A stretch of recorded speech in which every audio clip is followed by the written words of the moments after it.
Right now, we're sending thousands of more troops to the border, but local law enforcement officials near the border are scratching their heads because there hasn't been much of a difference since the Felon took over. The area was already swarming with Border Patrol, National Guard, and various law enforcement agencies, so this latest deployment looks more like political theater than an efficient use of government resources. Should Doge take a look at this? And it's not radical leftists or Democrats that are making this observation. These are maggot yokels in law enforcement who admit they haven't seen much change. So obviously this escalation is more about optics than effectiveness, since troops can't actually detain migrants. Furthermore, border crossings are at record lows, even though the border has been wide open since the Biden days. Some are wondering if these soldiers will be just standing around waiting for something to happen.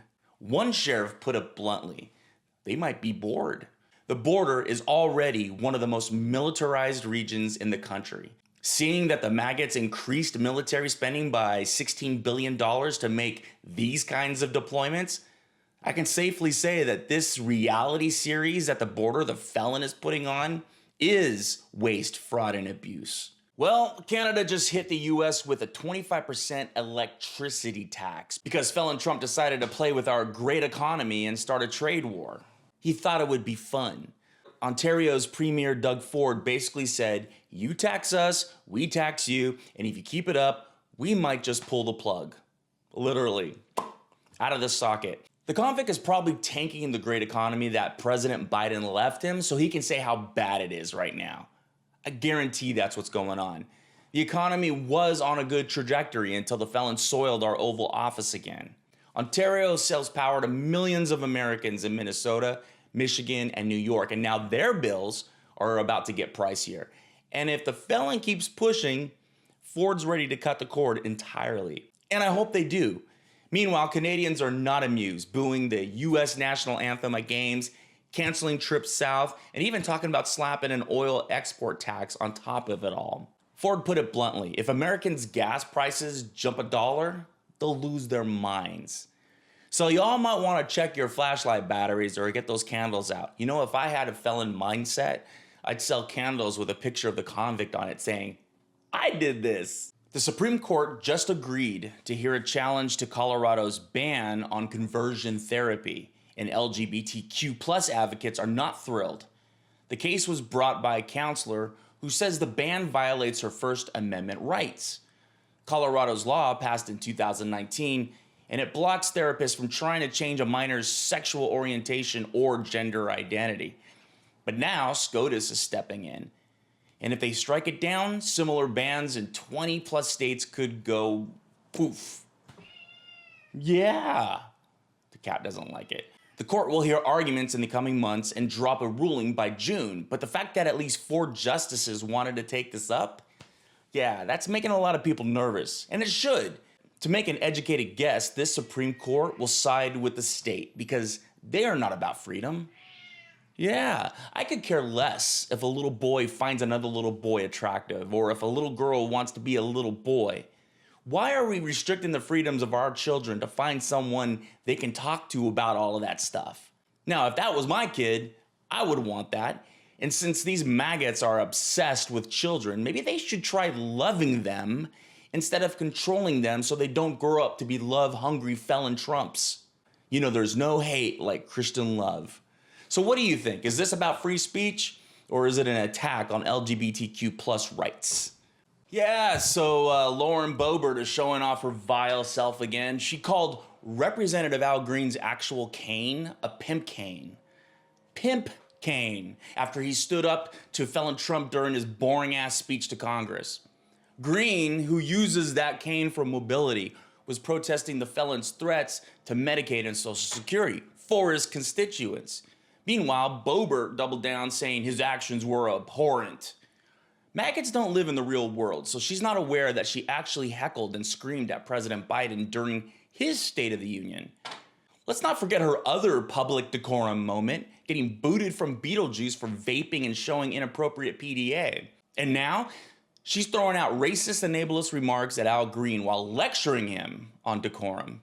Man, their math just doesn't math. Marco Rubio just hired a guy who publicly mocked him for years because politics is weird like that. Darren Betty, now acting as an undersecretary at the State Department, once called Rubio low IQ. You know, like the Felon does. Low IQ. He also spread baseless rumors about Rubio's preference for a mate and really hated his foreign policy takes. Oh, and Betty's also known for pushing far-right conspiracy theories, including wild claims about January 6th and denying the Uyghur genocide. This is what happens when we have an ignorant and racist leader. It gives everyone permission to be the same way. Betty tried to clean up his Twitter by deleting the worst of his Rubio insults, but CNN dug them up anyway. Meanwhile, Rubio, who once called Felon Trump a con artist and was right dead on before cozying up to him, is now playing nice, saying it's an honor to work with Betty. So to recap, Betty called Rubio a dumb neocon. Rubio still gave him a top job, and everyone's pretending that's normal. Sounds like my last relationships. Love to see government functioning incompetence at its peak. Maggots just dropped a wild proposal. Treat Washington, D.C. like a federal agency and slash $1 billion from its budget. Yeah, you heard that right. Congress wants to micromanage a city they don't even run.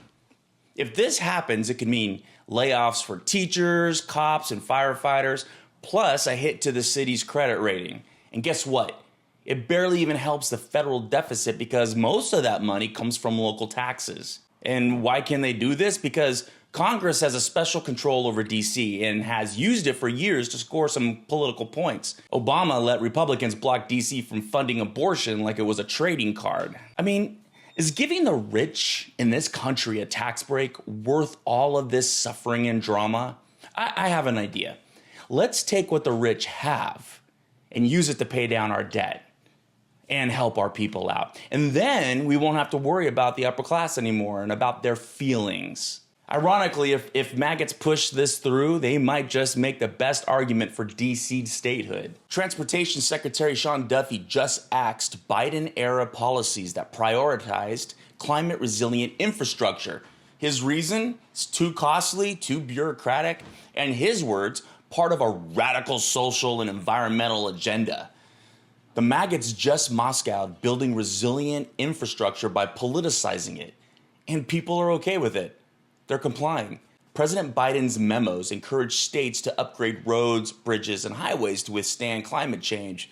But Duffy says the feds shouldn't be meddling in states' decisions. Now, those policies? Gone. Even the Federal Highway Administration's website wiped them clean. Just a big old page not found on it. Instead, Duffy wants to focus on critical infrastructure. Translation, building roads, not making them climate-proof.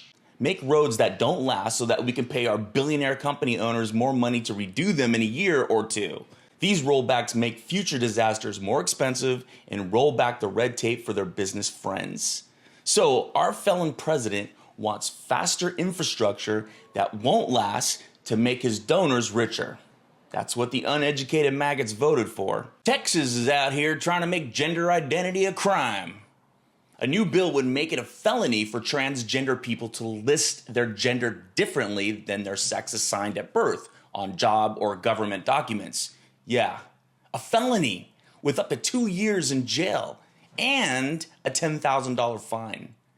You know, I had once viewed Texans as a resilient people, like the Marlboro Man, you know, with the hat and the horse. Who knew that those cowboys were scared of different people? I guess I shouldn't be surprised that the Texans are actually snowflakes. We get angry about what's inside of us when we see it in other people. The Marlboro Latent Man. The bill is being pushed by a maggot Texas lawmaker calling this gender identity fraud because apparently that's a thing now. But don't panic yet. It's way down the priority list and hasn't even been scheduled for a hearing. Still, it's part of this wave of anti-trans bills across the country. Again, this is more government overreach from the party of small government and an attack on trans rights and biological truth. Why can't you just leave these people alone? Huh? So what do you think? Will this bill pass? Well, you know, it didn't last long. That massive Black Lives Matter mural near the White House, it was painted during the 2020 protest. It's been jackhammered away. Why? Because Felon Trump doesn't like it. He doesn't know what it says because he can't read. All he knows is that it's about our black brothers and sisters. And he can't have that near the White House, now Orange House. City officials once said the mural helped calm tensions after George Floyd's murder. Now it's being erased as part of the Felon's big crackdown on diversity and racial justice initiatives. Wow. Mayor Muriel Bowser didn't even put up a fight to the Felon's request, as she says she has bigger fish to fry, like dealing with mass federal layoffs and keeping the city afloat.